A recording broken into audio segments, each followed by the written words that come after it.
നമസ്കാരം.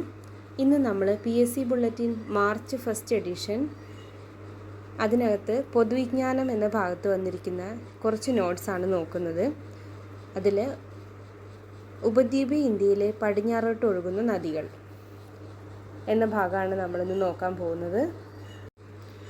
നോക്കാം. ഇന്ത്യയുടെ പടിഞ്ഞാറൻ പ്രദേശത്തേക്ക് അല്ലെങ്കിൽ ഉപദ്വീപീയ പ്രദേശത്തേക്ക് ഒഴുകുന്ന നദികളുടെ എണ്ണം കിഴക്കോട്ടൊഴുകുന്ന നദികളെ അപേക്ഷിച്ച് വളരെ കുറവാണ്. ഇന്ത്യയുടെ പടിഞ്ഞാറൻ ഭാഗത്തേക്ക് ഒഴുകുന്ന രണ്ട് പ്രധാന നദികൾ നർമ്മദയും താപ്തിയുമാണ്.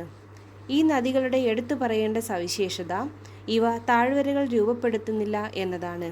പകരം ലീനിയർ റിഫ്റ്റുകൾ, ഭ്രംശ താഴ്വരകൾ, ട്രഫുകൾ തുടങ്ങിയ വിള്ളലുകളിലൂടെയാണ് ഇവ ഒഴുകുന്നത്. ഹിമാലയത്തിൻ്റെ രൂപീകരണ സമയത്ത് വടക്കൻ ഉപദ്വീപിലുണ്ടായ മാറ്റങ്ങൾ കാരണമാണ് ഇത്തരം വിള്ളലുകൾ ഉണ്ടായത്. നർമ്മദ, താപ്തി നദികൾ ഒഴുകുന്ന ഈ വിള്ളലുകൾ വിന്ധ്യ സത്പുര മലനിരകൾക്ക് സമാന്തരമായാണ് സ്ഥിതി ചെയ്യുന്നത്. പടിഞ്ഞാറോട്ട് ഒഴുകുന്ന ഉപദ്വീപീയ ഇന്ത്യയിലെ മറ്റ് പ്രധാന നദികൾ സബർമതി, മാഹി, ലൂണി എന്നിവയാണ്. പശ്ചിമഘട്ടത്തിൽ നിന്ന് ഉത്ഭവിക്കുന്ന നിരവധി ചെറിയ അരുവികൾ പടിഞ്ഞാറോട്ട് ഒഴുകി അറബിക്കടലിൽ ചേരുന്നു. അറബിക്കടലിലേക്ക് ഒഴുകുന്ന ഉപദ്വീപീയ നദികൾ ഡെൽറ്റകൾ രൂപീകരിക്കുന്നില്ല. ഇവ അഴിമുഖങ്ങൾ മാത്രമാണ് സൃഷ്ടിക്കുന്നത്. അഴിമുഖങ്ങൾ അഥവാ എസ്റ്റുറീസ്. ഇതിന് പ്രധാന കാരണം പടിഞ്ഞാറോട്ട് ഒഴുകുന്ന നദികൾ പ്രധാനമായും താപ്തി, നർമ്മദ എന്നിവ കടുപ്പമുള്ള പാറകളിലൂടെ ഒഴുകുന്നതിനാൽ അവ വലിയ അളവിൽ എക്കൽ മണ്ണ് വഹിക്കുന്നില്ല എന്നതാണ്. കൂടാതെ ഈ നദികളുടെ പോഷക നദികൾ വളരെ ചെറുതാണ്. അതിനാൽ അവ എക്കൽ രൂപീകരണത്തിന് സഹായിക്കുന്നില്ല. അതുകൊണ്ട് കടലിൽ പ്രവേശിക്കുന്നതിന് മുമ്പ് ഡെൽറ്റകൾക്ക് പകരം അഴിമുഖങ്ങൾ രൂപപ്പെടുന്നു.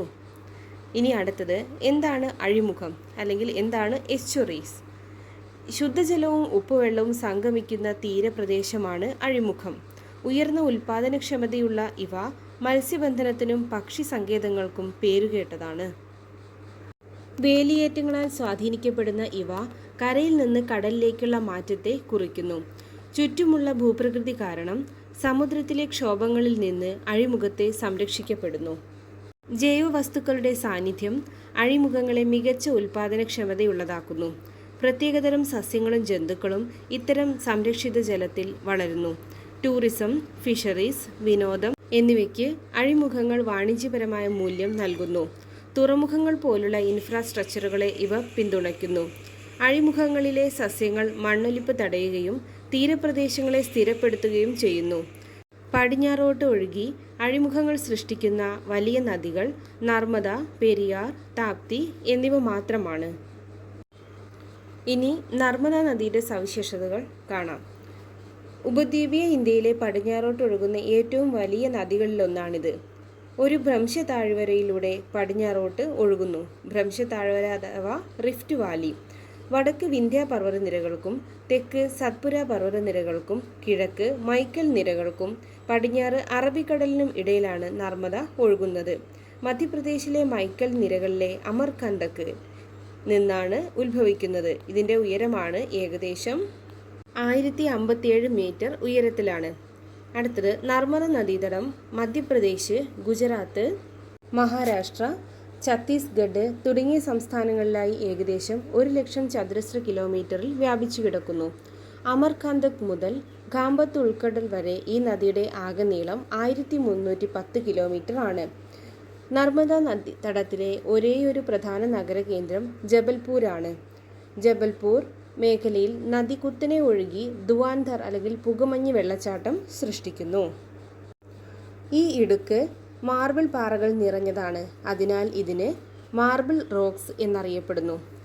മന്ദാർ, ദാദ്രി പ്രദേശങ്ങളിൽ 12 മീറ്റർ വീതമുള്ള 2 വെള്ളച്ചാട്ടങ്ങൾ നർമ്മദ രൂപീകരിക്കുന്നു. മഹേശ്വറിന് സമീപം വീണ്ടും താഴേക്കൊഴുകി 8 മീറ്റർ വലിപ്പമുള്ള സഹസ്രധാര വെള്ളച്ചാട്ടം രൂപപ്പെടുന്നു. നർമ്മദയുടെ അഴിമുഖത്ത് നിരവധി ദ്വീപുകൾ രൂപപ്പെടുന്നുണ്ട്. അതിലേറ്റവും വലുതാണ് എലിയാബൈറ്റ് ദ്വീപ്. നദീമുഖത്ത് നിന്ന് ഏകദേശം 112 കിലോമീറ്റർ വരെ ഈ നദി ഗതാഗത യോഗ്യമാണ്. ഇനി നർമ്മദയുടെ പോഷക നദികൾ നോക്കാം. കുത്തനെയുള്ള മലനിരകളിലൂടെ ഒഴുകുന്നതിനാൽ ഇതിന് പോഷക നദികൾ കുറവാണ്. വലതുവശത്ത് ഹിരൺ, ഹോർസാങ്, ബർണ, കോലാർ എന്നീ നദികൾ ഒഴികെ മറ്റ് പ്രധാന പോഷക നദികളില്ല. ഇടതുവശത്തെ ചില പോഷക നദികൾ സത്പുര നിരകളുടെ വടക്കൻ ചെരുവുകളിൽ നിന്ന് നർമ്മദയിൽ ചേരുന്നു. അടുത്തത് നർമ്മദയുടെ ഗതി. മധ്യപ്രദേശിലെ മണ്ഡല മേഖലയിലെ കുന്നുകളിലൂടെ വളഞ്ഞു പുളഞ്ഞാണ് ഈ നദി ഒഴുകുന്നത്. തുടർന്ന് വടക്ക് പടിഞ്ഞാറ് ദിശയിലേക്ക് തിരിഞ്ഞ് ജബൽപൂർ നഗരത്തിലൂടെ കടന്നുപോകുന്നു. പിന്നീട് തെക്ക് പടിഞ്ഞാറ് ദിശയിലേക്ക് മാറി മാർബിൾ റോക്സ് പ്രദേശത്ത് സത്പുര വിന്ധ്യ നിരകൾക്കിടയിലൂടെ ഭ്രംശ താഴ്വരയിലെ പ്രവേശിക്കുന്നു. തുടർന്ന് പടിഞ്ഞാറോട്ട് ഒഴുകി മധ്യപ്രദേശിലൂടെ ഗുജറാത്തിലെത്തുന്നു. ജബൽപൂർ, ഹന്ദിയ, മന്ദാത, മഹേശ്വർ, ഹോഷംഗാബാദ് എന്നിവയാണ് നദീതീരത്തെ പ്രധാന നഗരങ്ങൾ. പ്രധാന നഗരങ്ങൾ ഒന്നുകൂടെ പറയാം: ജബൽപൂർ, ഹന്ദിയ, മന്ദാത, മഹേശ്വർ, ഹോഷംഗാബാദ് എന്നിവയാണ്. ഇനി പ്രധാന പദ്ധതികൾ. നർമ്മദയിലെ പ്രധാന പദ്ധതികളാണ് ഇന്ദിരാ സാഗർ, ഓംകാരേശ്വർ, ബർഗി, മഹേശ്വർ, സർദാർ സരോവർ എന്നിവ.